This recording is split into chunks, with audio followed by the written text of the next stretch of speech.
Thank you, Mr Deputy Speaker. I'm so proud to support the member for Swansea's motion this afternoon on this very important day.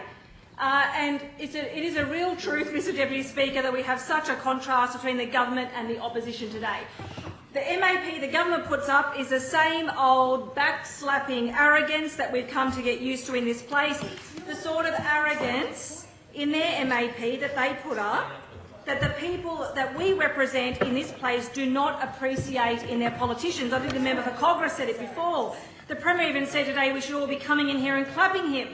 Of course, this is the hypocritical government that closed, I think it's over 40 women's shelters for women fleeing domestic violence. And of course, who can forget the member for Castle Hill? I think the quote is, if we give women more bathrooms, we'll never get them in the chamber. Mr Deputy Speaker, we do have so much to celebrate in terms of how far women have come in New South Wales, both in this place and in the wider community. There are more women in this parliament than ever before, but there is so much more to do. And we have so much more today to fight for.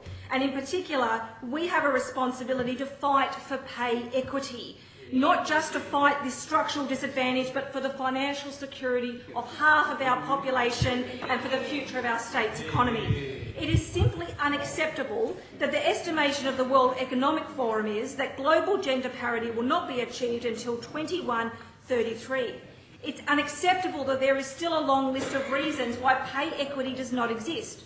Direct and indirect discrimination, including pregnancy discrimination and discrimination upon re-entering the workforce, a lack of part-time and flexible senior positions, and an ongoing difference, an unacceptable difference in the wages of workers in industries that are overwhelmingly dominated by women, like childcare, aged care, cleaning, librarians, community workers, liquor and hospitality, and restaurant and catering workers. The member for Swansea's motion goes to the heart of this, and is exactly why the member for Camden's amendment is not acceptable.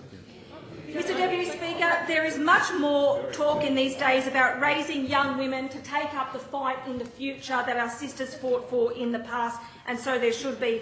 But I also want to take this opportunity to call on us all to raise young boys who also grow up to be men to fight for equality with us.